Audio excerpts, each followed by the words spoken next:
আজ থেকে ৩০০ বছর আগের একজন লোককে মনে করেন আমরা আজকে নিয়ে আসলাম এবং অত্যাধুনিক অপারেশন থিয়েটারে একটা অপারেশনের দৃশ্য তাকে আমরা দেখাচ্ছি। ছুরি কাঁচি নিয়ে একটা অসহায় লোককে কাটাছেঁড়া করছে। কাপড় যেভাবে মানুষ সেলাই করে সেভাবে সুই সুতা দিয়ে তাকে সেলাই করে ভয়ঙ্কর নির্যাতন করছে। সে বলবে আমাকে একটা ছুরি দাও, এই নির্যাতিত লোকটাকে বাঁচানোর জন্য আমি এদেরকে জবাই করে ফেলবো। ইহসানকারীকে জালেম মনে করবে। ঠিক একইভাবে আল্লাহ সুবহানাহু ওয়া তাআলা অসীম জ্ঞানের অধিকারী। 17টা পয়েন্ট আপনাদেরকে আমি দিব, প্রয়োজনে আপনারা এটা লিখে রাখবেন এবং যখনই আপনার তাকদীর নিয়ে কোনো ধরনের সংশয় উকি দেওয়ার চেষ্টা করবে, প্রিডেস্টিনেশন নাকি ফ্রি উইল, এই দার্শনিক ডিবেটের একটা চমৎকার সমাধান দিয়েছি। সবকিছু পূর্ব নির্ধারিত এবং অ্যাট দ্য সেম টাইম একই সাথে মানুষেরও সীমিত পরিসরে স্বাধীন ইচ্ছা এবং চয়েস আছে। মানুষ তার কর্মের জন্য দায়ী। দুইটা প্রমাণ আমি উল্লেখ করব। 1 নম্বর প্রমাণ হচ্ছে গোটা মানব জাতি অপরাধীকে শাস্তি দেওয়ার ব্যাপারে একমত। উদ্দেশ্য হচ্ছে এটা দেখানো যে একই সাথে সবকিছু পূর্ব নির্ধারিত হওয়া সম্ভব, আবার মানুষ তার কর্মের জন্য দায়ী হওয়াও সম্ভব। আপনি তো ঘটনার নিয়ন্ত্রণে নিয়ে এই দুর্ঘটনাকে অ্যাভয়েড করতে পারতেন। যদি তারা এই অ্যাক্সিডেন্ট করে শিক্ষা না পায়, তাহলে তাদের কারণে আরো বহু মানুষ হতাহতের শিকার হবে। স্বয়ং সাহাবীরা রাসূলুল্লাহ সাল্লাল্লাহু আলাইহি ওয়াসাল্লামকে এই প্রশ্ন করেছিলেন যে সবকিছু যদি পূর্ব নির্ধারিত হয় ফাফিমাল আমাল, তাহলে কাজ করে লাভ কি? চাকরি চলে আসবে অলৌকিকভাবে, ভাগ্যে থাকলে আমার কাছে একটা অ্যাপয়েন্টমেন্ট লেটার চলে আসবে। কারণ যখন আমরা শুনি যে আল্লাহ যা ইচ্ছা সেটাই করেন, আমরা মনে করে নেই যে আল্লাহ স্বেচ্ছাচারী। আল্লাহ তাআলা কখনো স্বেচ্ছাচারী নন। যে হেদায়েতের যোগ্য, যে হেদায়েতের জন্য চেষ্টা করে তাকে তিনি হেদায়েত দেন। সুতরাং কেউ হেদায়েত সত্যি চাচ্ছে আল্লাহ থেকে পথভ্রষ্ট করে দিবেন, এটা কখনোই হবে না। একজন ব্যক্তি জান্নাতীদের কাজ করতে থাকে ফিমা ইয়াবদুল নাস, মানুষের দৃষ্টিতে। এখন আমরা আগের হাদিসটার অর্থ বুঝতে পারলাম। এই নিষ্পাপ শিশুগুলোর কি দোষ, কি মেসেজ আছে এটা আগে দেখেন। বিপদ কিভাবে দূর করবেন সেটার আগে মানুষ চায় আমার বিপদটা চলে যাক, তারপর আমি যেই পথে ছিলাম আবার সেই পথেই চলবো। সৃষ্টি থেকে 2 মুষ্টি তুলে নিয়ে বলেছেন এরা জান্নাতে যাবে, এরা জাহান্নামে যাবে। আমি জানি না আমি কোন মুষ্টিতে ছিলাম। পৃথিবীর কোনো ঘটনায় আমাদের কাছে অস্বাভাবিক ঠেকবে না এবং আমরা আশা করি এই জ্ঞানের দ্বারা ইনশাআল্লাহ আল্লাহ যেন আমাদেরকে ঈমানের উপর মৃত্যু পর্যন্ত দৃঢ় রাখেন এবং ঈমানের উপর মৃত্যুবরণ করার তৌফিক দান করেন। আলহামদুলিল্লাহি রাব্বিল আলামিন ওয়া সাল্লাল্লাহু ওয়া সাল্লামা আলা নবিয়িনা মুহাম্মাদিন ওয়া আলা আলিহি ওয়া সাহবিহি আজমাইন। সবকিছু কি ভাগ্যে পূর্ব নির্ধারিত নাকি মানুষের চয়েস আছে? যদি সবকিছু তাকদীরে নির্ধারিত হয়ে থাকে তাহলে আমল করে লাভ কি? আমি হেদায়েত চাচ্ছি কিন্তু আল্লাহ কি আমাকে পথভ্রষ্ট করে দিতে পারেন? আল্লাহ সুবহানাহু ওয়া তাআলা কেন মানুষের জন্য মন্দ নির্ধারণ করেন? যদি বলেন যে মানুষের গুনাহের কারণেই বিপদ আপদ নেমে আসে, তাহলে ওই নিষ্পাপ ছোট্ট শিশুটার কি দোষ? এ সমস্ত প্রশ্ন এবং ভাগ্য সংক্রান্ত আরও অন্যান্য সকল সংশয়ের স্থায়ী সমাধান আজকের আলোচনায় হবে ইনশাআল্লাহ। সেই সাথে আমরা আজকের আলোচনায় দেখব যে ইসলামে ভাগ্যের যে কনসেপ্ট দেয়া আছে সেটা যুগে যুগে চলতে থাকা দার্শনিক যে বিতর্ক, অর্থাৎ প্রিডেস্টিনেশন নাকি ফ্রি উইল, এই দার্শনিক ডিবেটের একটা চমৎকার সমাধান দিয়েছে যদি আমরা একটু বুদ্ধি খাটিয়ে ইসলামের সমাধানটা বুঝতে পারি। দ্বিতীয়ত, ইসলামের এই সমাধান আমাদেরকে বিভিন্ন পরিস্থিতিতে হিসাব মেলাতে এবং বিভিন্ন ঘটনাকে রেশনালাইজ করতে সাহায্য করবে। ফলে আমরা আমাদের জীবনের চলার পথে, আমাদের নিজেদের জীবনে অথবা অন্যান্য মানুষের জীবনে যা কিছু ঘটতে দেখি, এর দ্বারা আমরা দ্বিধাদ্বন্দ্বে বারবার নিক্ষিপ্ত হওয়া থেকে বাঁচতে পারবো ইনশাআল্লাহ। আরেকটা চমৎকার জিনিস আমরা দেখব, ইসলামে তাকদীর বা ভাগ্যের কনসেপ্ট একজন মুসলিমকে কখনোই অলস করে তোলে না, বরং তাকে আরও বেশি কর্মঠ এবং পরিশ্রমী করে তোলে। এই সব বিষয়গুলো বোঝার শুরুতেই আমাদেরকে কোরআন এবং হাদিসের আলোকে ইসলামে ভাগ্যের কনসেপ্টটাকে কমপ্লিটলি বুঝতে হবে ইনশাআল্লাহ। আপনারা আপনাদের সামনে যে প্রেজেন্টেশন দেখতে পাচ্ছেন যে ইসলামের ভাগ্যের কনসেপ্ট বা তাকদীরের কনসেপ্ট 4টি বিষয়ের সমষ্টি। আল্লাহ সুবহানাহু ওয়া তাআলার অসীম জ্ঞান এবং সেই জ্ঞান অনুযায়ী লেখনী এবং প্রত্যেকটা ঘটনার ক্ষেত্রে আল্লাহ সুবহানাহু ওয়া তাআলার ইচ্ছা এবং সব কিছু আল্লাহর সৃষ্টি। 1 নম্বর যে বিষয়টা সেটা হচ্ছে আল্লাহ সুবহানাহু ওয়া তাআলার জ্ঞান, ভাগ্যে বিশ্বাস। এই 4টি বিশ্বাসের সমন্বয় আমাদেরকে বিশ্বাস করতে হবে যে আল্লাহ সুবহানাহু ওয়া তাআলা সব কিছু জানেন, তিনি সব কিছু সাধারণভাবে এবং বিস্তারিতভাবে খুঁটিনাটি জানেন। তিনি অতীত, বর্তমান, ভবিষ্যৎ সব কিছুই জানেন এবং এই জানার ভিত্তিতে তিনি সব কিছু লিখে রেখেছেন। কিয়ামত পর্যন্ত যা ঘটবে তিনি লিখে রেখেছেন। যেহেতু তিনি জানেন, লিখে রাখা তার জন্য সহজ। 3 নম্বর ধাপে আমাদেরকে বিশ্বাস করতে হবে যে যখন এই লিখিত বিষয়গুলো ঘটে আল্লাহর ইচ্ছা এবং অনুমতি অনুযায়ী সেটা ঘটে, আল্লাহর ইচ্ছার বাইরে গিয়ে তা ঘটে না। এবং 4 নম্বর হচ্ছে সব কিছুই আল্লাহর সৃষ্টি। মানুষ যেমন আল্লাহর সৃষ্টি, তেমনি মানুষের কর্ম, ভালো মন্দ সবই আল্লাহ সুবহানাহু ওয়া তাআলার সৃষ্টি। আমরা খুব দ্রুত যদি কোরআন এবং হাদিসের আলোকে দেখে নিই, আল্লাহ সুবহানাহু ওয়া তাআলা বলেন হুয়াল্লাহুল্লাযী লা ইলাহা ইল্লাহু আলিমুল গায়বি ওয়াশ শাহাদা। আল্লাহ সুবহানাহু ওয়া তাআলা নিজেকে পরিচয় করিয়ে দিচ্ছেন, তিনি অদৃশ্য কিংবা দৃশ্যমান সব কিছুর জ্ঞানী। কাতাবাল্লাহু মাকাদিরাল খালাইক ক্বাবলা আন তুখলাকাস সামাওয়াতু ওয়াল আরদু বি50 আলফা সানাহ। আল্লাহ আসমান সমূহ জমিন সৃষ্টির 50 বছর আগে সকল সৃষ্টির তাকদীর বা ভাগ্য লিপিবদ্ধ করেছেন। আল্লাহ সুবহানাহু ওয়া তাআলার ইচ্ছাতেই সব কিছু হয়। ওয়া রাব্বুকা ইয়াখলুকু মা ইয়াশাউ ওয়া ইখতার। আপনার রব যা ইচ্ছা সৃষ্টি করেন এবং তিনি যা কিংবা যাকে ইচ্ছা বাছাই করেন। ইন্না রাব্বাকা ফাআলুল লিমা ইউরিদ। আল্লাহ যেটা চান সেটাই তিনি করেন। ইউসাব্বিতুল্লাহু আল্লাযীনা আমানু বিল কওলি সাবিত ফিল হায়াতিদ দুনিয়া ওয়া ফিল আখিরাহ ওয়া ইউদিল্লুল্লাহু আয-যালিমিনা ওয়া ইয়াফআলুল্লাহু মা ইয়াশা। এই আয়াতের শেষে বলা হচ্ছে যে আল্লাহ সুবহানাহু ওয়া তাআলা জালিমদেরকে পথভ্রষ্ট করেন এবং আল্লাহ সুবহানাহু ওয়া তাআলা যা চান সেটাই তিনি করে থাকেন। ওয়া মা তাশাউনা ইল্লা আন ইয়াশা আল্লাহু রাব্বুল আলামিন। আল্লাহ যদি না চান, সৃষ্টিকুলের রব আল্লাহ না চাইলে তোমরা কোনো কিছু ইচ্ছা করতে সক্ষম নও। অর্থাৎ মানুষের ইচ্ছাটাও আল্লাহ সুবহানাহু ওয়া তাআলার ইচ্ছার অধীন। ওয়াল্লাহু খালাকাকুম ওয়া মা তা'মালুন। আল্লাহ তোমাদেরকে সৃষ্টি করেছেন এবং তোমরা যা করো সেটাও আল্লাহর সৃষ্টি। আল্লাহর সৃষ্টির বাইরে কোনো কিছুই নেই এই মহাবিশ্বে। এমনকি মানুষের যে কর্ম, ভালো হোক কিংবা মন্দ, সেটাও আল্লাহর সৃষ্টির বাইরে নয়। তাহলে এই 4টি জিনিস আবার মনে করিয়ে দিই। আল্লাহ সব কিছু জানেন, তিনি লিখে রেখেছেন এবং যখন কোনো কিছু ঘটে তার ইচ্ছা এবং অনুমতিতেই ঘটে। এবং 4 নম্বর, যা কিছু ঘটে তার সবই আল্লাহ সুবহানাহু ওয়া তাআলার সৃষ্টি। এই 4টা বিষয়কে বিশ্বাস করলে আমাদের ইসলামের আলোকে তাকদীরের প্রতি ঈমান, যেটা ইসলামের 6টি মূলনীতির একটি, সেটা পরিপূর্ণ হবে। এবং এই তাকদীরের প্রতি ঈমান ছাড়া আমাদের ঈমান পরিপূর্ণ হবে না, বরং তাকদীরের প্রতি ঈমান ছাড়া ঈমান বিশুদ্ধ হবে না। কেননা এটি ঈমানের 6টি মূলনীতির একটি। কাজেই কেউ যদি বলে যে আমি আল্লাহতে বিশ্বাস করি, আমি তার নবী রাসূলের প্রতি বিশ্বাস করি, তার ফেরেশতাদের প্রতি আমি বিশ্বাস রাখি, কিন্তু আমি তাকদীরের প্রতি আমার ঈমান নাই, তাহলে তার ঈমান বিনষ্ট হবে। এই জিনিসটা বোঝার পর আজকে আমরা প্রথম যে জিনিসটা আলোচনা করব, যেটা সবচেয়ে বহুল আলোচিত প্রশ্ন ভাগ্য বিষয়ে এবং দার্শনিকরা যুগে যুগে বিতর্ক করে এসেছেন, সেটা হচ্ছে প্রিডেস্টিনেশন নাকি ফ্রি উইল। সব কিছু কি পূর্ব নির্ধারিত নাকি মানুষের স্বাধীন ইচ্ছা আছে? আমরা দেখব ইসলাম কত সুন্দরভাবে এই জিনিসটার সমাধান দিয়েছে। কারণ যখন এই দুইটার একটাকে বেছে নিতে বলা হবে তখনই সমস্যার তৈরি হবে, কিন্তু সমাধান হচ্ছে ওই জায়গায় যখন আমরা বলবো সব কিছু পূর্ব নির্ধারিত এবং অ্যাট দ্য সেম টাইম একই সাথে মানুষেরও সীমিত পরিসরে স্বাধীন ইচ্ছা এবং চয়েস আছে, মানুষ তার কর্মের জন্য দায়ী। এই দুইটা বিষয় একই সাথে থাকতে পারে। একটা জিনিস আমরা এখানে বলে নিতে পারি শুরুতেই, যে কিছু বিষয় আছে যেগুলোকে আমরা আমাদের আলোচনার বাইরে রাখতে পারি। যেমন যখন একটা দুর্ঘটনা ঘটে এবং দুর্ঘটনায় কেউ মারা যায়, একটা কার অ্যাক্সিডেন্ট, একটা প্লেন অ্যাক্সিডেন্ট অথবা অন্য যে কোনো দুর্ঘটনা, সেখানে দুর্ঘটনায় পতিত ব্যক্তি তার কিন্তু আসলে চয়েস থাকে না। এই বিষয়টা সবাই বুঝে। তেমনি আমি কোথায় জন্ম নিয়েছি, কোন দেশে, আমার গায়ের রং কেমন, আমি দেখতে কেমন, আমার হাইট কেমন, আমার জাতীয়তা, আমার পরিবার, আমার বংশ পরিচয়, এর কোনো কিছুর উপর আমার হাত নেই। তাহলে আমরা সবাই কিছু বিষয়ে একমত। আমরা সবাই একমত যে আমাদের জীবনের সব কিছু আমরা নিয়ন্ত্রণ করতে পারি না।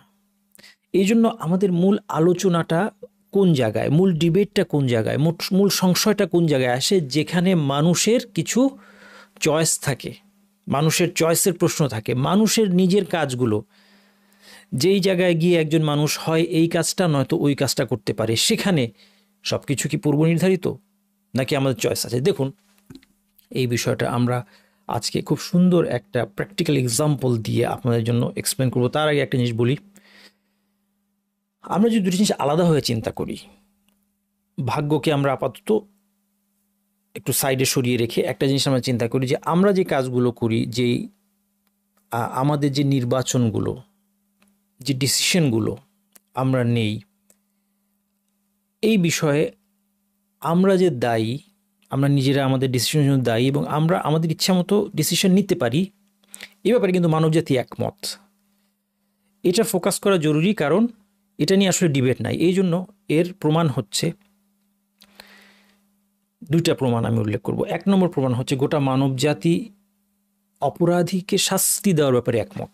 সব সমাজ ব্যবস্থায় একটা পানিশমেন্টের একটা সিস্টেম আছে, অপরাধীকে শাস্তি দেওয়া হয়। কেউ বলে না যে অপরাধীর কোনো দোষ নেই, তার ভাগ্যে লেখা ছিল এই জন্য তাকে আমরা শাস্তি দেব না, একথা কেউ বলে না। কেউই অপরাধীকে এই কথা বলে ছেড়ে দেয় না। চোর, ডাকাত, খুনি, এরকম কোনো অপরাধীকে মানুষ ছেড়ে দেয় না এই কথা বলে যে তার ভাগ্যে ছিল বলে সে করেছে। এটা হচ্ছে একটা প্রমাণ যে আমরা নিজেরাই আমাদের সহজ বুদ্ধিতে বুঝতে পারি যে মানুষ যখন একটা কাজ বেছে নেয় করার জন্য, সে বাধ্য হয়ে সেটা করে না। অপরাধী বাধ্য হয়ে অপরাধ করেনি, সে স্বেচ্ছায় করেছে, এই জন্য সে শাস্তির যোগ্য।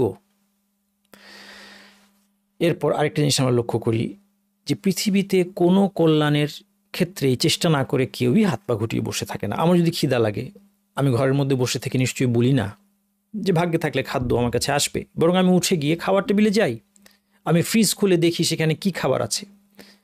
আমার অর্থের প্রয়োজন, কেউ বলে না যে আমি ঘরে বসে থাকবো অর্থ চলে আসবে। এমনকি যে অন্যের কাছ থেকে চুরি করে অর্থ উপার্জন করে, সেও চুরি করার জন্য চেষ্টা চরিত চালায়। মানুষ তার ক্যারিয়ার গঠনের জন্য লেখাপড়া করে, বিভিন্ন স্কিল সে ডেভেলপ করে, কাজ খোঁজে, অ্যাপ্লাই করে। কেউ ঘরে বসে থেকে বলে না যে চাকরি চলে আসবে। অলৌকিকভাবে ভাগ্যে থাকলে আমার কাছে একটা অ্যাপয়েন্টমেন্ট লেটার চলে আসবে, আমি একটা 6 ফিগার স্যালারির চাকুরি এখানে বসে থেকে এমনিই পেয়ে যাব, এ কথা কেউ বলে না। তাহলে পৃথিবীর জীবনের যে সময়টুকু, সেই সময়টুকুতে যদি এই কথা কেউ না বলে, তাহলে এই সময়টাকে যখন আমরা এক্সটেন্ড করে আখেরাতে নিয়ে যাব, সেখানেও এই কথা বলার কোনো যুক্তি নাই।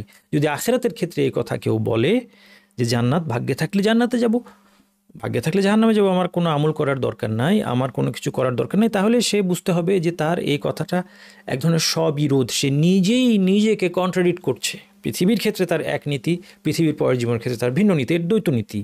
সুতরাং এটা ডাবল স্ট্যান্ডার্ড, এটা কখনো গ্রহণযোগ্য হবে না। এই জন্য মোট কথা, আমরা আমাদের যে চয়েস আছে, স্বাধীন ইচ্ছার একটা ক্ষেত্র আমাদের আছে, যেখানে আমরা আমাদের ইচ্ছা মতো কাজ করতে পারি, এটার ব্যাপারে মানবজাতি একমত। আর আমরা আমাদের ধর্মীয় বিশ্বাস থেকে, আমরা ইসলাম থেকে জানতে পারছি একটু আগে যেটা আমরা দেখলাম, যে সব কিছু আবার পূর্ব নির্ধারিত। তাহলে একই সাথে দুটা কিভাবে কার্যকর হচ্ছে, এই বিষয়টা আমি আপনাদেরকে একটা খুব সুন্দর জাগতিক উদাহরণের মাধ্যমে দেখাবো। এবং এই উদাহরণে আমরা আল্লাহ সুবহানাহু ওয়া তাআলাকে আনবো না, একজন মানুষকে আনবো।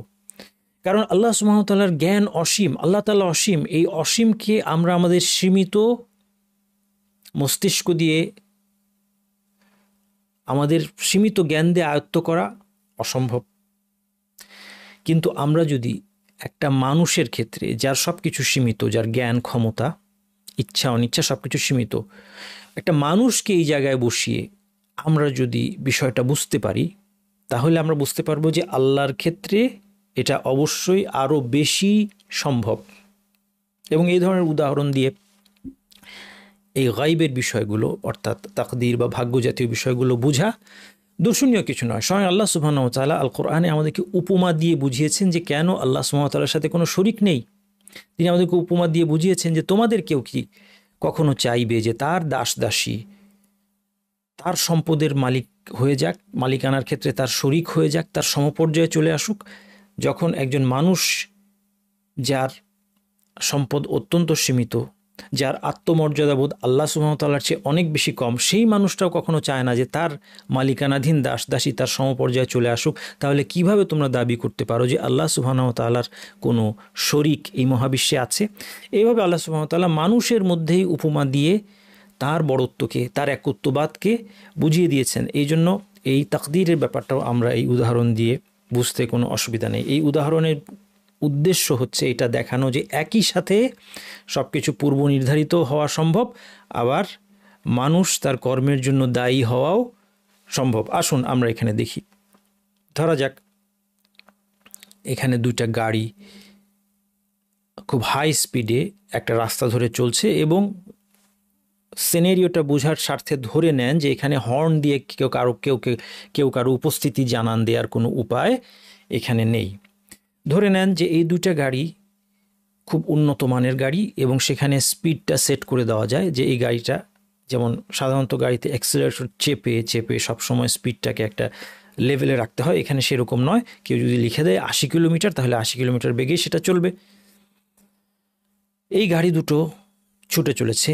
এখানে একজন ব্যক্তি আছেন, এই ব্যক্তিকে আমরা কিছু জ্ঞান এবং ক্ষমতা তার উপর আমরা আরোপ করছি, তাকে দিচ্ছি।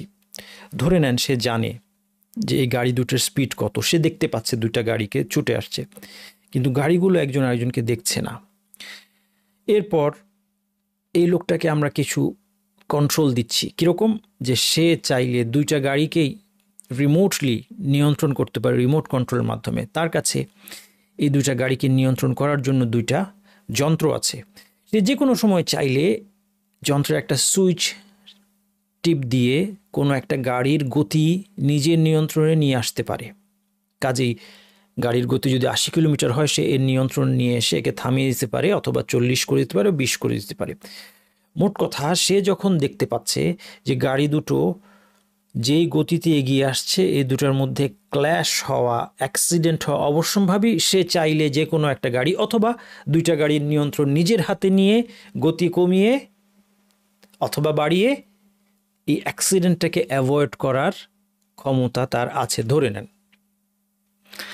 এরপর কেউ বলতে পারে যে এখানে অ্যাক্সিডেন্ট নাও হতে পারে, কারণ বিভিন্ন এক্সটার্নাল ফ্যাক্টর থাকতে পারে। যেমন আমরা একটা উদাহরণস্বরূপ একটা বাহ্যিক ঘটনাকে নিয়ে আসি, যে একটা বেবি আছে এখানে, সে হঠাৎ করে রাস্তা পার হবে, ফলে এই ড্রাইভার, লাল গাড়ির ড্রাইভার, তাকে দেখেই যখন ব্রেক করবে, ওই বেবির সাথে দুর্ঘটনা হোক বা না হোক, অন্য গাড়ির সাথে আর সংঘর্ষ হবে না, কারণ সে স্লো করায় অন্য গাড়িটা পার হয়ে চলে যাবে। এখন ধরে নেন যে এই যে ব্যক্তি, যে অবজারভার, যে দর্শক, তাকে তার জ্ঞানটা আমরা আরেকটু বাড়িয়ে দিই। ধরে নেন সে এটাও বুঝতে পারছে যে এই ধরনের কোনো ঘটনা এখানে ঘটবে না, অর্থাৎ এই বেবিটা এখান দিয়ে এখন দৌড় দেবে না। তার মানে এই দুইজন, তারা বেপরোয়া গতিতে গাড়ি চালাচ্ছে স্বেচ্ছায়, এটা তাদের নিজেদের চয়েস, কেউ তাদেরকে বাধ্য করছে না, কিন্তু তারা অ্যাক্সিডেন্ট করবে। এবং এই ব্যক্তি তাদের এই অ্যাক্সিডেন্টের ঘটনা জানে, এবং এই অ্যাক্সিডেন্ট ঘটবে কি ঘটবে না এটা তার নিয়ন্ত্রণের মধ্যে আছে। সে চাইলেই অ্যাক্সিডেন্ট থামাতে পারে, সে চাইলেই এই অ্যাক্সিডেন্ট ঘটতেও দিতে পারে।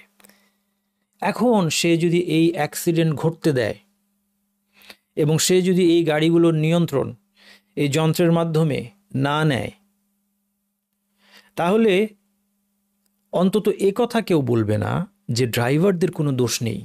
সবাই বলবে যে হ্যাঁ, ড্রাইভারদের দোষ আছে, তারা কেন বেপরোয়াভাবে চালালো, তাদের আরও ধীরে সাবধানে চালানোর কথা ছিল, যেহেতু এখানে অ্যাক্সিডেন্টের একটা সম্ভাবনা আছে। কিন্তু কেউ বলতে পারে এই দর্শককে যে আপনি তো ঠিক আছে, ড্রাইভার না হয় দোষ করেছে, কিন্তু আপনি তো ঘটনার নিয়ন্ত্রণে নিয়ে এই দুর্ঘটনাকে অ্যাভয়েড করতে পারতেন। দেখেন, এখানে তার আরও কিছু যুক্তি থাকতে পারে।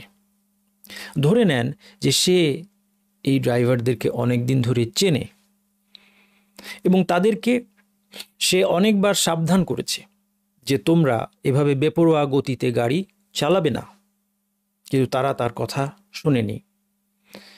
সে এই মুহূর্তে সিদ্ধান্ত নিল যে তাদেরকে অ্যাক্সিডেন্ট করতে দেয়া উচিত। যদি তারা এই অ্যাক্সিডেন্ট করে শিক্ষা না পায়, তাহলে তাদের কারণে আরও বহু মানুষ হতাহতের শিকার হবে। তাহলে মানুষকে তাদের ক্ষতি থেকে বাঁচানোর জন্য এই অবস্থায় বরং তাদেরকে অ্যাক্সিডেন্ট করতে দেওয়াটা অধিকতর উত্তম। এই অবস্থা, এই এক্সপ্লেনেশন যখন আমরা শুনব, তখন আমরা এমনকি বলবো যে হ্যাঁ, তিনি যে সিদ্ধান্ত নিয়েছেন সেই সিদ্ধান্তটাও সঠিক। তাহলে এই পুরা ঘটনায় আমরা কি দেখতে পেলাম? এই পুরা ঘটনায় আমরা দেখতে পেলাম যে দুইজন মানুষ একটা দুর্ঘটনায় পতিত হলো নিজেদের দোষে, তারা নিজেরাই দায়ী, অথচ আরেকজন সেটা জানতেন এবং আরেকজনের এই দুর্ঘটনা ঘটতে দেয়া বা না দেয়া নিয়ন্ত্রণ ছিল। ঠিক এই লোকটার জায়গায় যদি আমরা আল্লাহ সুবহানাহু ওয়া তাআলাকে বসাই, যিনি অসীম জ্ঞানের অধিকারী, তিনি সব কিছু জানেন, যিনি সব কিছু নিয়ন্ত্রণ করেন। কারণ এই মানুষটা এই সব কিছুর পরেও মানুষের ক্ষেত্রে গিয়ে আপনার বলতেই হবে যে দুর্ঘটনা নাও ঘটতে পারে, আরও কোনো কিছু থাকতে পারে এখানে, কোনো একটা এক্সটার্নাল ফ্যাক্টর যেটা এই ব্যক্তির জ্ঞানের বাইরে, আরও কিছু থাকতে পারে এই ব্যক্তির নিয়ন্ত্রণের বাইরে। কারণ সে তো মানুষ, তার নিয়ন্ত্রণ বা জ্ঞান যত বেশি হোক সীমিত। কিন্তু যখন আল্লাহ সুবহানাহু ওয়া তাআলার ক্ষেত্রে আমরা চিন্তা করব, যিনি অসীম জ্ঞানের অধিকারী এবং যার নিয়ন্ত্রণ সব কিছুর উপর পরিপূর্ণ, তার ক্ষেত্রে তিনি যেটা জানেন এবং সিদ্ধান্ত নিয়েছেন, ইচ্ছা করেছেন সেটাই হবে, এবং অ্যাট দ্য সেম টাইম মানুষ তার নিজেদের কর্মগুলোর জন্য দায়ী। এই উদাহরণটা দিয়ে আমাদের ভাগ্যের বিষয়টা বোঝা খুব সহজ হবে ইনশাল্লাহ। কিন্তু একটা জিনিস মনে রাখবেন, যখনই আপনি এই দুইটা বিষয়কে পাশাপাশি এক জায়গায় নিয়ে আসবেন, একটু সমস্যা হবে। সমস্যাটা কিভাবে হবে, কেন হবে, আমি বুঝিয়ে দিচ্ছি। আমাদের সামনে কি আছে আমরা জানি না, কাজেই আমরা আমাদের কর্মের মাধ্যমে বেছে নেই, আমাদের পথটাকে বেছে নেই। এই জিনিসটা বোঝা সহজ। কিন্তু যখন আপনি চিন্তা করতে যাবেন যে সব কিছু পূর্ব নির্ধারিত, আবার একই সাথে আমরা বেছে নিচ্ছি, এই দুইটাকে একসাথে মেলাতে গিয়ে আপনার কনফিউশন হওয়া স্বাভাবিক। কারণ যখন আমরা বলছি যে সব কিছু নির্ধারিত, এটা হচ্ছে আল্লাহর জ্ঞানে, আমাদের জ্ঞানে নয়। আমরা এই সব কিছু নির্ধারণের বিষয়টা আমাদের জ্ঞানে কখনো ধারণ করতে পারবো না। বিশ্বাস করতে পারবো যে হ্যাঁ এরকম হয়, কিন্তু আমরা আল্লাহ যেভাবে জানেন আমরা তো সেভাবে জানি না, আল্লাহ যেভাবে দেখেন আমরা সেভাবে দেখি না। তাহলে কিভাবে আল্লাহ সুবহানাহু ওয়া তাআলার জ্ঞানকে, তার জ্ঞানের মধ্যে সব কিছু কীভাবে আছে সেটাকে আমরা কীভাবে আয়ত্ত করতে পারবো? এই জন্য যখনই এই দুইটা জিনিস পাশাপাশি আপনি চিন্তা করতে যাবেন, তখন মনে রাখবেন যে আপনি নিজেকে স্রষ্টার আসনে বসিয়ে সব কিছু দেখার চেষ্টা করছেন, আর সেটা কখনো সম্ভব না। এই জন্যই কনফিউশন কিছুটা হবে। কিন্তু এই ছোট্ট উদাহরণটা যদি মাথায় রাখেন এবং দুইটা জিনিস একসাথে চিন্তা না করে এই ঘটনার আলোকে আপনি যদি এই কথা বলেন যে ঠিক আছে আমি বুঝলাম, আমার সামনে কি আছে আমি তো জানি না, কাজে আমার বেছে নেওয়ার সুযোগ আছে, কিন্তু সব কিছু যে ভাগ্যে নির্ধারিত, এটা আল্লাহর জ্ঞানের বিষয়, এটা আল্লাহর সিফাতের সাথে সম্পৃক্ত বিষয়। কাজে এই দুইটাকে একসাথে বোঝা আমার পক্ষে সম্ভব না, কিন্তু দুইটা একসাথে ঠিক হওয়া সম্ভব।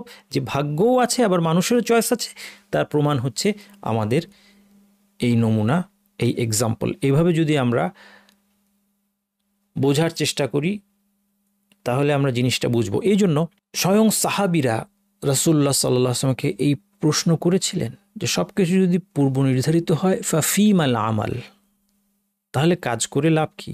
রাসূলুল্লাহ সাল্লাল্লাহু আলাইহি ওয়াসাল্লাম খুব সুন্দর উত্তর দিয়েছেন, ইআমালু ফাকুল্লুন মুয়াসসার।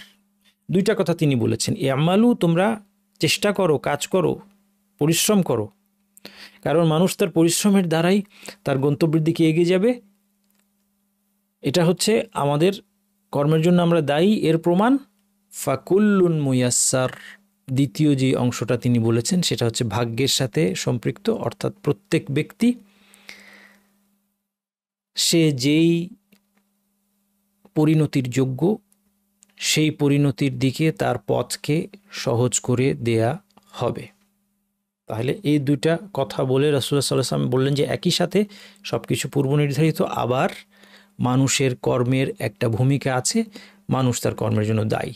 অনেকের মনে ভাগ্যে বিশ্বাসের সাথে সম্পৃক্ত একটা প্রশ্ন জাগে যে আমি ভালো হতে চাইলেও আল্লাহ কি আমাকে পথভ্রষ্ট করে দিবেন? আমি চেষ্টা করছি ভালো হব, আল্লাহর আনুগত্য করব, আমি সালাত আদায় করব, আমি আল্লাহর আদেশ নিষেধগুলো পালন করে আল্লাহর দিন আমার জীবনে ধারণ করে আমি চলতে চাই, কিন্তু আল্লাহর ইচ্ছাতেই তো সব হয়। তাহলে এমন কি হতে পারে যে আল্লাহ ইচ্ছা করবেন আর আমি পথভ্রষ্ট হয়ে যাব?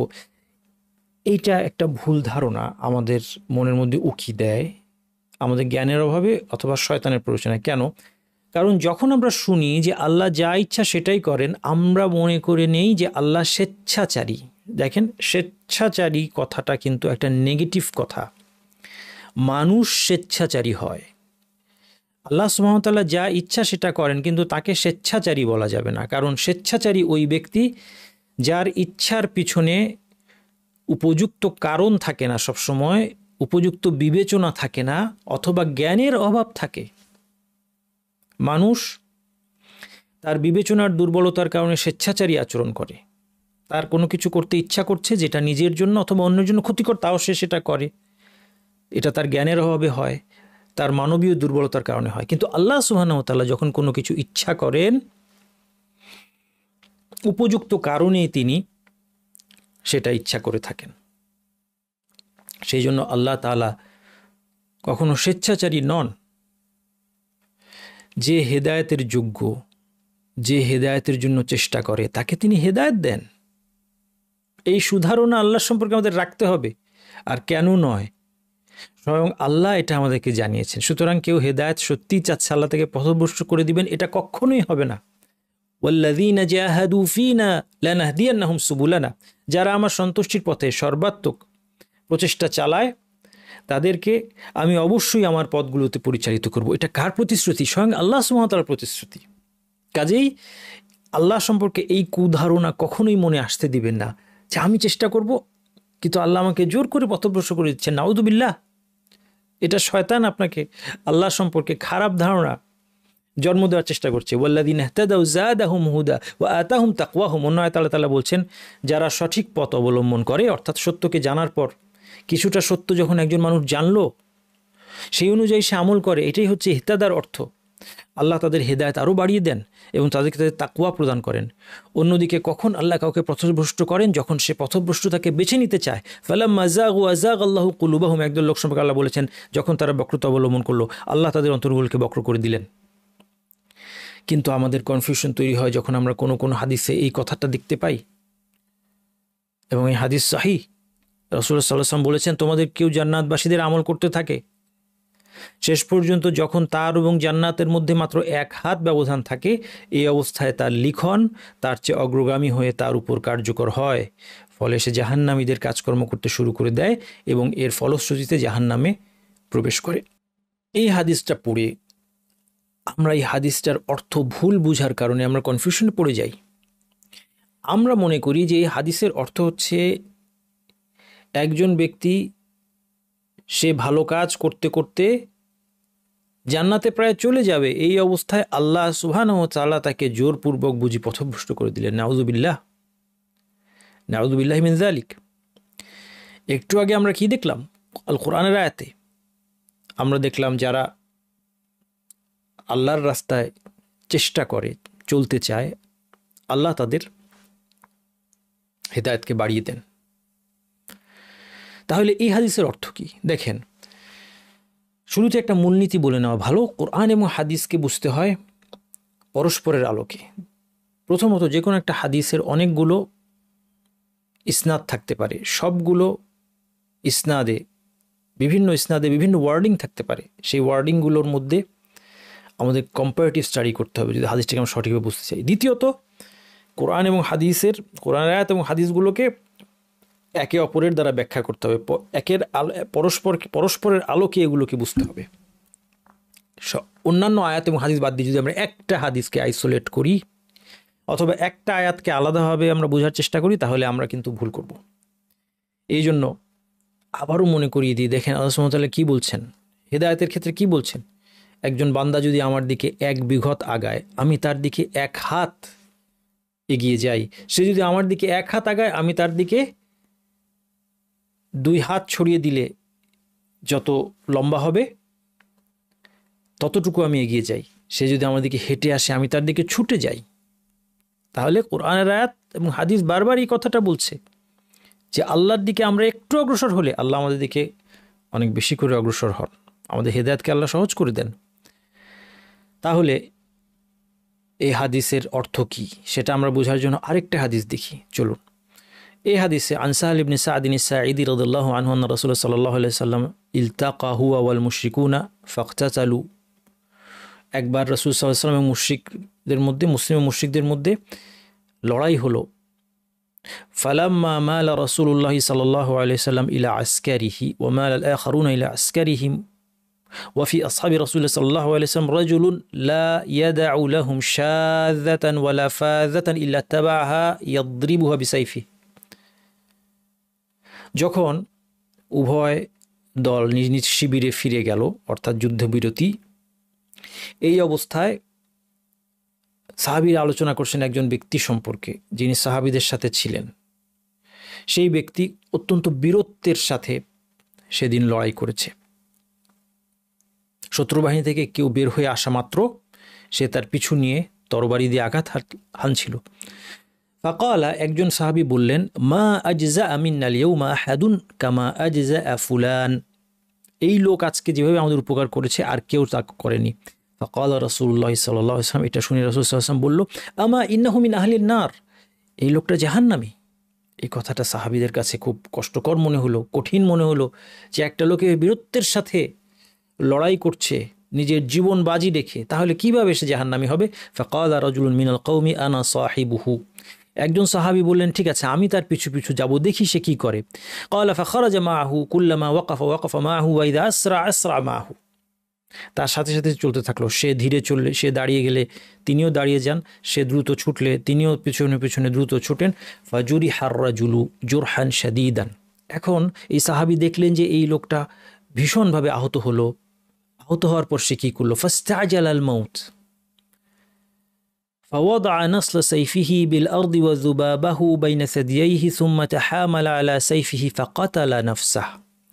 নিজের তরবারির উপর নিজের শরীরের ভার ছেড়ে দিয়ে এই লোকটা আত্মহত্যা করলো। যে আত্মহত্যা করা একটা মহাপাপ।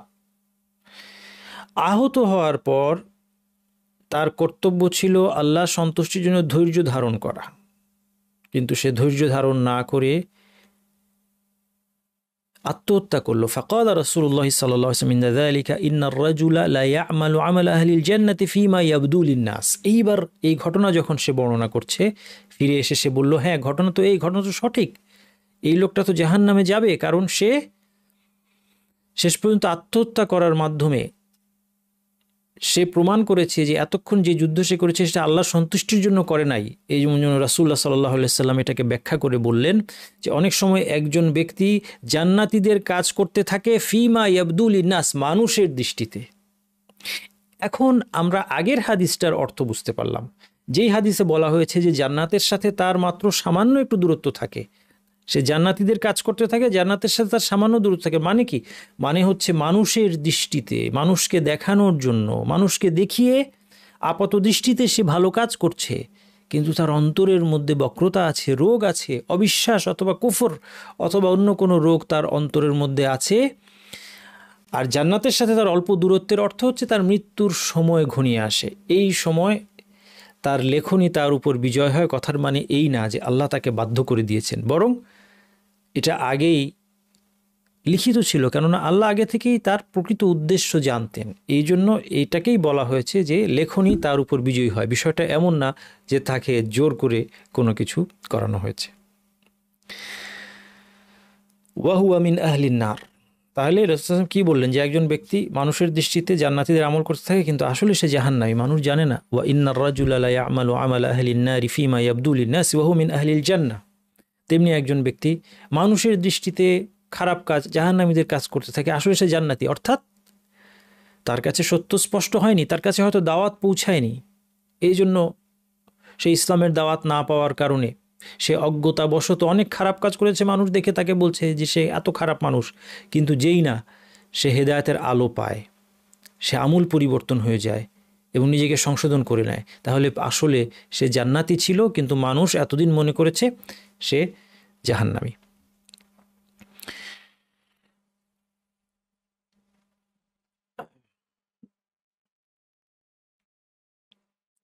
মোট কথা, আমরা যে জিনিসটা বুঝতে পারলাম যে এটা কখনোই হবে না যে একজন মানুষ প্রকৃতপক্ষেই আল্লাহ সুবহানাহু ওয়া তাআলার সন্তুষ্টির পথে চলতে চাচ্ছে, তার অন্তরের লক্ষ্য আল্লাহ সন্তুষ্টি, কিন্তু আল্লাহ তাকে পথভ্রষ্ট করে দিবেন।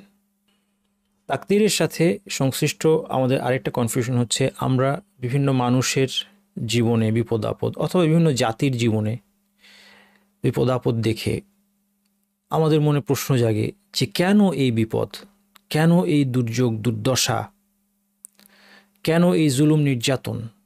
আজকে বিশেষত 2025 সালে আমরা ফিলিস্তিন সহ বিশ্বের বিভিন্ন অঞ্চলে মুসলিমদের উপর খুব কঠিন দুর্দশা, লাঞ্ছনা, নির্যাতন নেমে আসতে দেখছি। অথচ আমরা মুসলিম জনগোষ্ঠী যাদের আল্লাহর সাহায্য পাওয়ার কথা বলে আমরা মনে করছি, কিন্তু তা সত্ত্বেও আমরা এই দুর্দশার মধ্যে কেন আছি, এই হিসাবটা মেলাতে না পারার কারণে। এটা অনেক সময় নিজের জীবনের ক্ষেত্রে হতে পারে অথবা অন্যের জীবনে, যে অমুকের জীবনে কেন আল্লাহ এই বিপদ দিলেন, এই লোকটা তো ভালো মানুষ, তাকে দেখে তো আমরা মনে করছি যে তিনি মুসলিম, অথবা তিনি ধার্মিক, অথবা তিনি সৎকর্মশীল, অথবা এই জনগোষ্ঠী এরা মুসলিম জনগোষ্ঠী, তাহলে কেন আল্লাহ সুবহানাহু ওয়া তাআলা এদের উপর এরকম কঠিন দুর্দশা, বিপদাপদ, নির্যাতন নেমে আসা অ্যালাউ করছেন? এই নিষ্পাপ শিশুগুলোর কি দোষ? যারা খেতে পাচ্ছে না, যারা অনাহারে অনেকে মারা যাচ্ছে,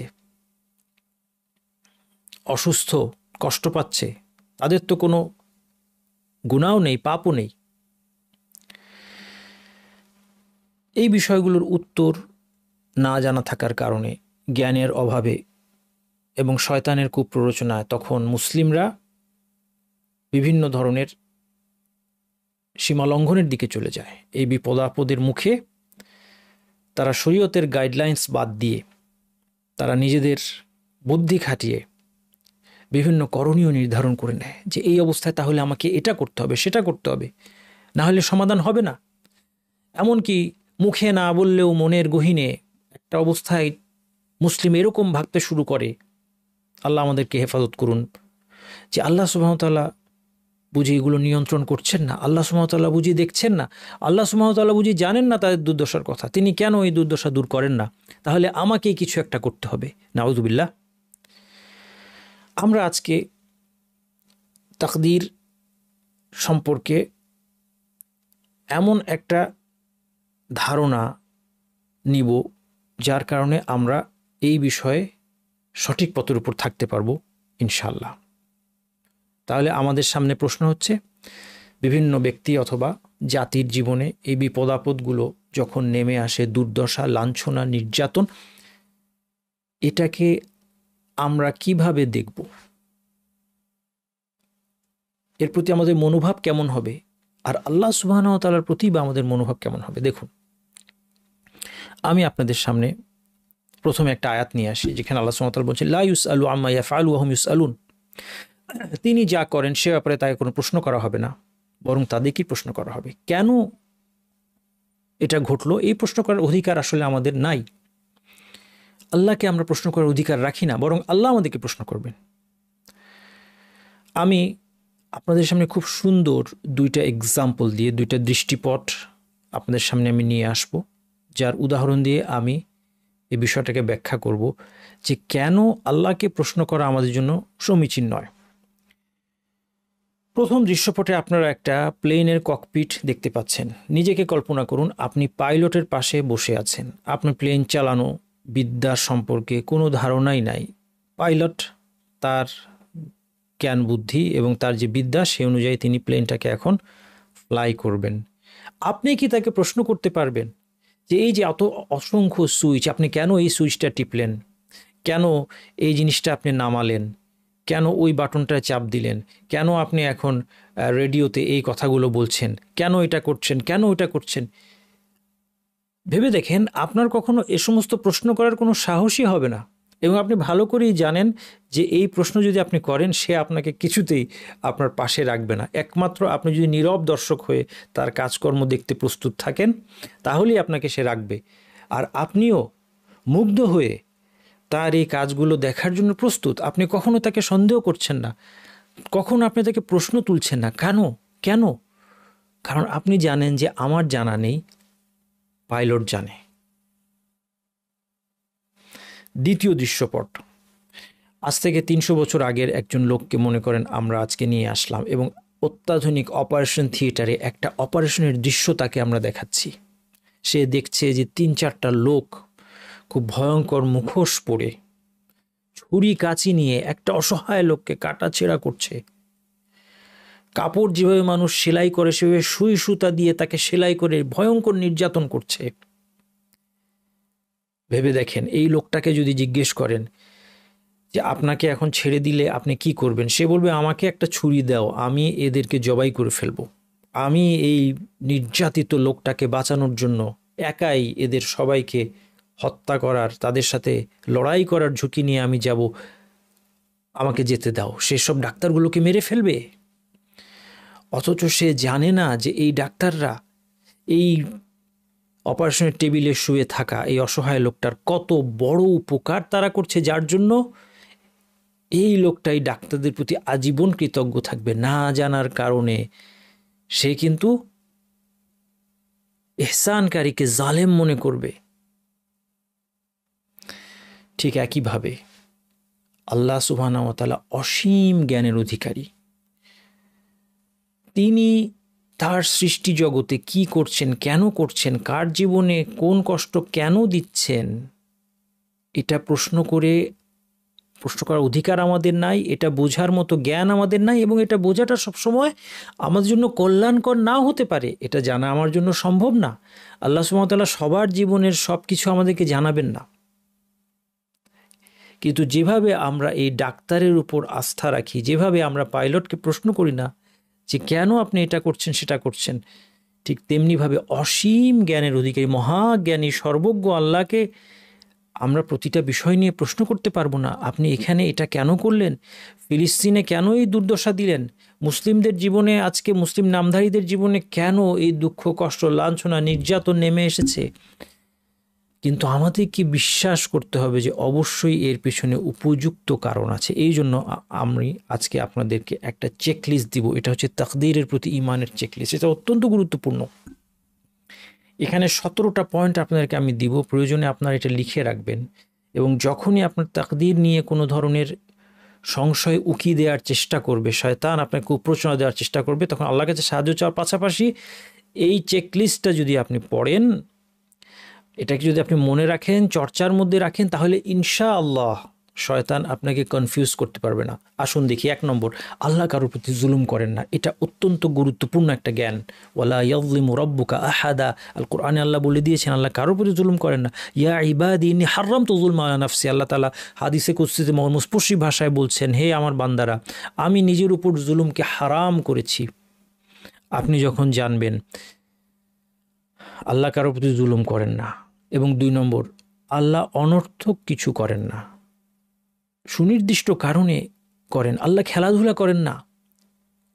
মূর্খ অজ্ঞ কবি সাহিত্যিকরা অনেক সময় বলে আল্লাহ এই বিশ্ব নিয়ে খেলা করছেন। খেলা, নাউযু বিল্লাহি মিন যালিক, আমরা এ থেকে আল্লাহর আশ্রয় চাই। অত্যন্ত নোংরা কথা আল্লাহ সম্পর্কে। আল্লাহ কাউকে নিয়ে খেলাধুলা করেন না। অনর্থক কোনো কিছু করা আল্লাহ সুবহানাহু ওয়া তাআলার বৈশিষ্ট্য নয়। আল্লাহ বারবার আল কোরআনের মধ্যে এটা উল্লেখ করেছেন। সব কিছুর পিছনে সুনির্দিষ্ট কারণ আছে। আল্লাহ সুবহানাহু ওয়া তাআলা সব জানেন, সবার বিপদের কথা জানেন। কোনো কিছু আল্লাহর জ্ঞানের বাইরে না। আল্লাহর জ্ঞানের বাইরে, আল্লাহর ইচ্ছার বাইরে কোনো কিছু ঘটে যাবে এমনটা সম্ভব না। আল্লাহ সবার প্রকৃত অবস্থা জানেন, সবার প্রকৃত অবস্থা জানেন, কার জীবনে কি আছে। আমরা বাহ্যিকভাবে একটা মানুষকে অনেক কিছু ভাবতে পারি, পুরোটাই আমাদের ভুল হতে পারে ধারণা। এরকম অভিজ্ঞতা কি আমাদের জীবনে হয় নাই যে একটা মানুষকে, আরে আমি তো তাকে এরকম জানতাম, কিন্তু সে তো দেখি এরকম। আল্লাহ সুবহানাহু ওয়া তাআলা কিন্তু সবার প্রকৃত অবস্থা জানেন। একজন ভবিষ্যতে কি করবে সেটাও আল্লাহ সুবহানাহু ওয়া তাআলা জানেন। একটা মানুষ, তাকে আপনি মনে করছেন সে অত্যন্ত নিরাপদ, কিন্তু ভবিষ্যতে সে ভয়ঙ্কর একটা ঘটনা ঘটাতে পারে, আপনার জানা নেই। যেদিন সেই ভয়ঙ্কর ঘটনা ঘটাবে সেদিন হয়তো আপনি বলবেন যে আজ থেকে 10 বছর আগে যদি এই লোকটা মরে যেত, মানুষের অনেক উপকার হতো। আপনি একটা মানুষের অবস্থা জানেন না, আল্লাহ জানে। আল্লাহ তাআলার দয়া অপরিসীম, এটাও মাথায় রাখতে হবে। আল্লাহর দয়া অপরিসীম। আমরা যাদের অবস্থা দেখে তাদের জন্য দয়া অনুভব করছি, তাদের ক্ষেত্রে মনে রাখতে হবে আল্লাহ সুবহানাহু ওয়া তাআলার দয়া আমাদের দয়ার চেয়ে অনেক গুণে বেশি। এবং যে হেদায়েতের যোগ্য, আল্লাহ তাকে পথভ্রষ্ট করেন না কখনো। অপাত্রে তিনি হেদায়েত দান করবেন না। যে হেদায়েতের যোগ্য নয় তাকে আল্লাহ জোর করে হেদায়েত দিয়ে দিবেন এরকম মনে করছেন? স্বেচ্ছাচারিতা না, যেটা আমরা আগেই ব্যাখ্যা করেছি।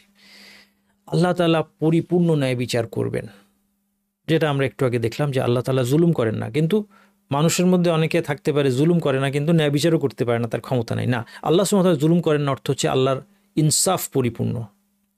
আল্লাহ সাধ্যাতিরিক্ত কাউকে চাপিয়ে দেন না। কাজেই যে যেই বিপদের মধ্যে আছে এটা তার সাধ্যের অতিরিক্ত হবে না। আমার কাছে মনে হতে পারে যে তার জীবনের বিপদটা এত বড় যেটা আমার জন্য সহনীয় নয়, কিন্তু হয়তো আল্লাহ সুবহানাহু ওয়া তাআলা তাকে এটা বহন করার মতো শক্তি দিয়েছেন। আপনার জানা নেই, আল্লাহ বিপদ নির্ধারণের দ্বারা কাউকে ক্ষমা করেন, কাউকে সতর্ক করেন, কাউকে মেসেজ দেন। এটা খুব ইম্পর্টেন্ট পয়েন্ট। আপনার আমার জীবনে যে বিপদ, আমাদের প্রথমেই ভাবতে হবে আল্লাহ হয়তো আমাকে কোনো মেসেজ দিচ্ছেন। আমরা যেন না ভাবি যে আমরা তো পারফেক্ট, আমাদের সংশোধনের কিছু নাই। আমাদের সংশোধনের অনেক কিছু আছে। আমাদের জীবনে এমন সব হারাম জিনিস আছে যেগুলো আমরা করি, আমরা নিজেরাও জানি। আমরা এটাকে সিন্ধুকে রেখে দিয়েছি, ড্রয়ারে ঢুকিয়ে রেখে দিয়েছি যে এদিকে আমি কখনোই দেখব না, বাকি জীবনটাকে আমি আমার দেখব, সুন্দর জীবনটাকে।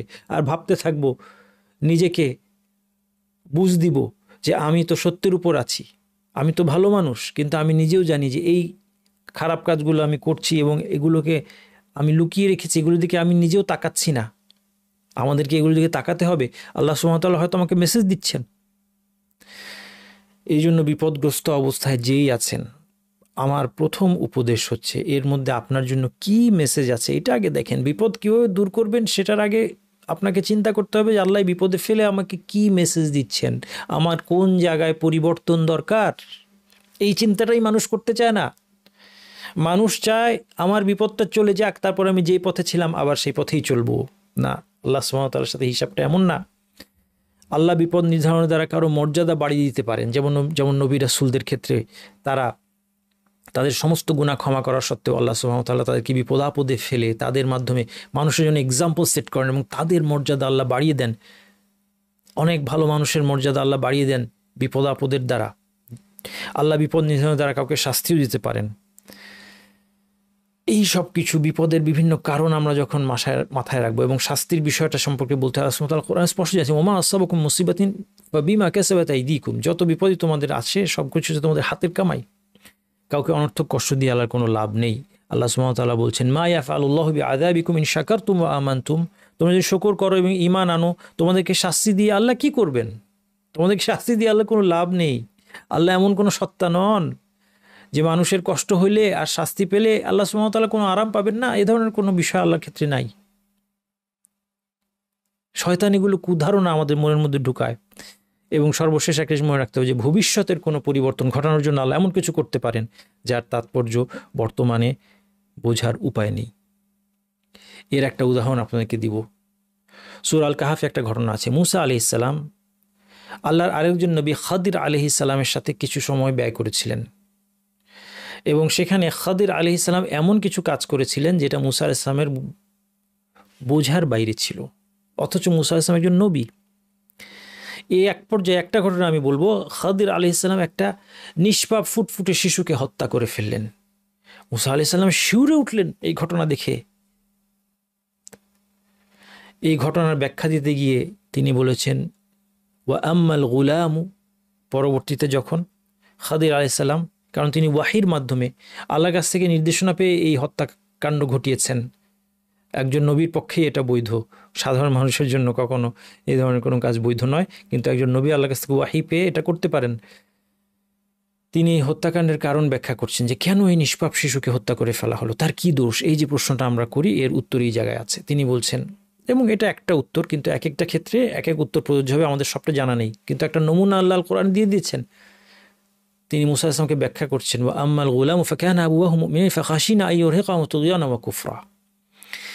এই যে বালক, তার মা বাবা মুমিন, আমাদের ভয় হলো, তিনি বলছেন আমাদের ভয় হলো যে ভবিষ্যতে, এবং ভয় হওয়া মানে এখানে নিশ্চিত জ্ঞানের ভিত্তিতে, এই শঙ্কাটা নিশ্চিত জ্ঞানের ভিত্তিতে, যে ভবিষ্যতে এই বাচ্চাটা তাদেরকে সীমা লঙ্ঘনের মাধ্যমে এবং কুফরের মাধ্যমে ক্লান্ত করে তুলবে। অর্থ, এই বাচ্চাটা বড় হয়ে সীমা লঙ্ঘনকারী হবে, মা বাবাকে কষ্ট দেবে, এবং এই বাচ্চাটা অবিশ্বাসী হবে।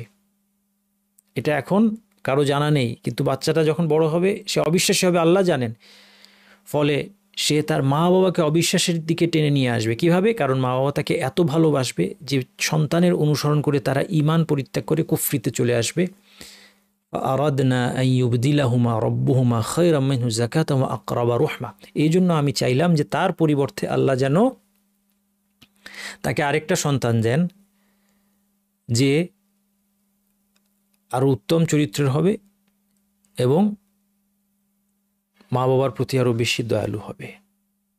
তাহলে দেখেন, আল্লাহ প্ল্যান করেছেন যে এই বাচ্চাটা মারা যাবে, ফলে মা বাবা এই বাচ্চার দ্বারা ফিতনায় নিক্ষিপ্ত হয়ে কুফরিতে চলে যাওয়া থেকে বেঁচে যাবেন। ভবিষ্যতের ঘটনা। আল্লাহ সুবহানাহু ওয়া তাআলা এই মা বাবার প্রতি ইহসান করার জন্য এই বাচ্চার মৃত্যুর ব্যবস্থা করেছেন। যদিও আপাত দৃষ্টিতে যদি আপনি আলাদাভাবে বিচ্ছিন্নভাবে এই ঘটনাটা দেখেন, আপনার কাছে মনে হবে নির্মম ঘটনা, কিন্তু এর মধ্যে অনেক বড় তাৎপর্য আছে। এবং শুধু তাই না, আল্লাহ এটাও চেয়েছেন যে তাদের আরেকজন সন্তান হবে, যেই সন্তান মা বাবার প্রতি সদাচারী হবে। মুফাসসিরগণ বলেছেন যে সন্তানটা মেয়ে সন্তান ছিল। মেয়েগুলি আল্লাহ তাআলার রহমত, মেয়েগুলি ভালো হয়, ছেলেগুলি দুষ্টু হয় না। ইনশাল্লাহ আমরা আল্লাহর কাছে দোয়া করি যে আমাদের ছেলে সন্তানগুলিও যেন আমাদের চোখ জুড়ায়, ছেলে হোক মেয়ে হোক। রব্বানা হাবলানা মিন আজওয়াজিনা ওয়া যুররিয়াতিনা কুররাতা আয়ুনিন ওয়াজআলনা লিল মুত্তাকিনা ইমামা। আমাদের সন্তানরা যেন আমাদের চোখ জুড়ায়। যাই হোক, তাহলে দেখেন এই ঘটনার মধ্যে অনেক বড় শিক্ষা আছে, যে আজকে আপনি যাকে কষ্টে পড়তে দেখছেন তার ভবিষ্যতে সাথে এর একটা সম্পর্ক থাকতে পারে। এমনকি একটা বাচ্চার জীবনে ছোটবেলায় যে দুঃখ কষ্টের মধ্য দিয়ে সে যায়, এটা তার ভবিষ্যতে চরিত্র গঠনে সহায়তা করতে পারে। এই জন্য যারা বুদ্ধিমান তারা নিজের জীবন থেকে শিক্ষা নেয়। কারণ আমাদের পক্ষে সবার জীবনে সব কিছু জানা সম্ভব না, কিন্তু আমাদের নিজেদের জীবনে নিদর্শন আছে। আমাদের অতীতের এমন অনেক ঘটনা আমরা যদি দেখি, আমরা দেখতে পাবো আমাদের অতীতে এমন অনেক ঘটনা আছে, এমন কষ্টের ঘটনা আছে, যার মধ্যে দিয়ে আল্লাহ সুবহানাহু ওয়া তাআলা আমাদের জীবনে অনেক বড় কল্যাণ নিয়ে এসেছেন। খুব কষ্টের ঘটনার মধ্যে দিয়ে আল্লাহ আমাদেরকে হেদায়েত দিয়েছেন। আল্লাহ আমাদেরকে অনেক বড় ধরনের ক্ষতি থেকে রক্ষা করেছেন। ছোটবেলার তিক্ত অভিজ্ঞতা কিভাবে আমার পরিণত বয়সে আমাকে সাহায্য করছে, আমরা এটা বুঝতে পারি। যদি নিজের জীবনে এটা বুঝতে পারি, আমাদের আল্লাহর উপর এই আস্থা সুধারণ রাখতে হবে যে অন্যদের জীবনে যা কিছু ঘটছে নিঃসন্দেহে এর পেছনে অনেক বড় হিকমত আছে। এটা আমাদের জানা নাই, সবগুলো আমরা জানতে পারবো না, কিন্তু বুদ্ধিমানেরা তো নমুনা থেকে শিক্ষা নেয়। তাহলে কেন আমরা আল্লাহ সম্পর্কে কুধারণা করব? এই যে চেকলিস্টটা আপনাদেরকে আমি দিলাম, এই কথাগুলো যদি আপনি প্রত্যেকটা বিপদ আপদে এবং কনফিউশনের সময় চিন্তা করেন, ইনশাআল্লাহ আমি আল্লাহর কাছে দোয়া করি যে এর মাধ্যমে আল্লাহ যেন আমার নিজের এবং আপনাদের ভাগ্য নিয়ে সমস্ত সংশয় দূর করে দেন। তাকদীরে ঈমান অন্তরে কী প্রভাব সৃষ্টি করে সেটাই আমরা দেখব এখন। তাকদীরের জ্ঞান একজন মুসলিমকে কখনো অলস করে না, বরং তাকে কর্মঠ করে তোলে। জীবনের মন্দ পরিসমাপ্তির ভয় এবং তাকদীরের লিখনের দুশ্চিন্তা, ভাগ্যে কি লিখিত আছে, ভাগ্যের লিখনে আমি কি জান্নাতি না জাহান্নামী, এই চিন্তাটা অতীতে মনীষীদেরকে কাঁদাতো, তাদের রাত্রিগুলিকে নির্ঘুম করে তুলতো। তারা অনেক নেক আমল করেও দুশ্চিন্তায় থাকতেন, হয়তো আল্লাহর জ্ঞানে আমি জাহান্নামী, আমার অন্তরে হয়তো এমন খারাপ কিছু আমি লালন করছি যা আমাকে জাহান্নামী করে তুলবে। এই দুশ্চিন্তার ফলাফল কি ছিল? তারা কি আমল বাদ দিতেন? না, মোটেই না, বরং আরও বেশি করে তারা আল্লাহর কাছে আশ্রয় চাইতেন, তাহাজ্জুদ পড়ে কান্নাকাটি করতেন, গুনাহ পরিত্যাগের সর্বাত্মক চেষ্টা চালাতেন এবং নেক আমলের কঠোর সাধনা করতেন। আর এটাই যার অবস্থা, নিশ্চয়ই আল্লাহ তাকে জান্নাতের উচ্চ স্তর দান করবেন। আল্লাহ সম্পর্কে এই সুধারণা রাখা আমাদের সকলের কর্তব্য। আল্লাহ তাআলার একটা নাম হচ্ছে তিনি শাকুর, তিনি গুণগ্রাহী, তিনি অনেক ছোট আমলের অনেক বড় প্রতিদান দিয়ে দেন। ওয়াকালুল হামদুলিল্লাহিল্লাযী আযহাবানাল হাযান, জান্নাতীরা বলবে সমস্ত প্রশংসাই আল্লাহর, যিনি আমাদের সমস্ত দুঃখ দূর করে দিয়েছেন। ইন্না রাব্বানা লাগাফুরুন শাকুর, নিশ্চয়ই আমাদের রব পরম ক্ষমাশীল, অত্যন্ত শাকুর, গুণগ্রাহী। শুকরিয়া শব্দ থেকে এসেছে, কিন্তু মানুষের শুকরিয়া আর আল্লাহ সুবহানাহু ওয়া তাআলার শুকর দুইটা আলাদা। তেমনি কারো জীবনে আমাদের এমন অনেক গুনাহ থাকতে পারে যা আমাদের শেষ জীবনের পথভ্রষ্টতার কারণ হবে। আজকে ধর্মীয় লিবাসধারী অনেকেই হয়তো বিভিন্ন ডিভাইস বা অশ্লীল দৃশ্যের অ্যাডিকশন সহ নানা ধরনের পাপপঙ্কিলতায় আক্রান্ত, যা অন্যদের জানা নেই, কিন্তু আল্লাহ জানেন, আল্লাহ দেখছেন। আমাদের জীবনের যেন মন্দ পরিসমাপ্তি না হয়, সেজন্য সকল পাপ ও অন্তরের রোগ ব্যাধি থেকে মুক্ত হওয়ার সংগ্রাম আমাদেরকে এখনই শুরু করতে হবে।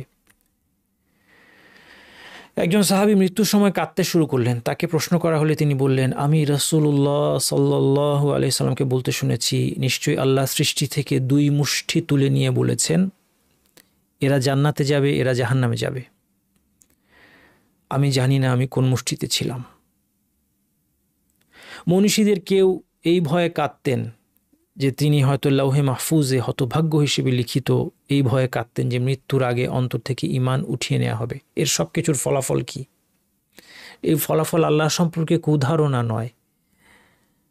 আমার হেদায়েত পাওয়ার যোগ্যতা আছে, আল্লাহ পথভ্রষ্ট করে দিয়েছেন, এই কুধারণা নয়, বরং নিজের ব্যাপারে সতর্ক হওয়া, অন্তরে লালিত রোগকে দূর করা, আরও বেশি করে চেষ্টা করা যে যেন প্রকৃতই আমি একমাত্র আল্লাহ সন্তুষ্টির আশায় দিন পালন করি। ফলে আল্লাহ সুবহানাহু ওয়া তাআলা তার প্রতিশ্রুতি পূরণ করবেন এবং হেদায়েত পাওয়ার চেষ্টার বিনিময়ে অনেক বড় হেদায়েত এবং পুরস্কার আমাকে দান করবেন। রাসূলুল্লাহ সাল্লাল্লাহু আলাইহি সাল্লাম সবসময় দোয়া করতেন হেদায়েতের জন্য এবং সংশয় সন্দেহ থেকে বাঁচার জন্য, তাকদীরে ঈমান এবং ঈমানের অন্যান্য যে মূলনীতি সেই সমস্ত বিষয়ে সন্দেহে পতিত না হওয়ার জন্য এই দোয়াগুলো আমরা করব। এর মধ্যে একটি দোয়া হচ্ছে, ইয়া মুকাল্লিবাল কুলুব সাব্বিত কলবি আলা দীনিক, হে অন্তরের সমূহের পরিবর্তনকারী, আমার অন্তরকে আপনার দ্বীনের উপর দৃঢ় রাখুন। এটা নবী সাল্লাল্লাহু আলাইহি ওয়াসাল্লাম খুব বেশি করতেন। এবং যখনই কোনো সংশয় সন্দেহ আসে আমরা আল্লাহর কাছে শয়তান থেকে আশ্রয় চাইব, আউযু বিল্লাহি মিনাশ শাইতানির রাজিম। অন্তত এতটুকু সবাই আমরা বলতে পারি। এবং সেই সাথে আরেকটা দোয়া শেখানো হয়েছে হাদিসে, আমানতু বিল্লাহি ওয়া রাসূলি, আমি আল্লাহর উপর এবং তার রাসূলের প্রতি ঈমান আনলাম।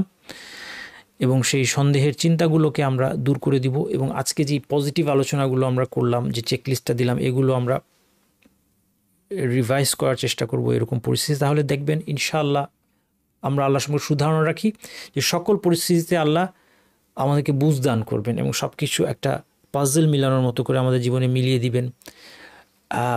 পৃথিবীর কোনো ঘটনায় আমাদের কাছে অস্বাভাবিক ঠেকবে না। এবং আমরা আশা করি এই জ্ঞানের দ্বারা ইনশাআল্লাহ আল্লাহ যেন আমাদেরকে ঈমানের উপর মৃত্যু পর্যন্ত দৃঢ় রাখেন এবং ঈমানের উপর মৃত্যুবরণ করার তৌফিক দান করেন। সুবহানাকাল্লাহুম্মা ওয়া বিহামদিকা আশহাদু আল্লা ইলাহা ইল্লা আনতা আস্তাগফিরুকা ওয়া আতুবু ইলাইক।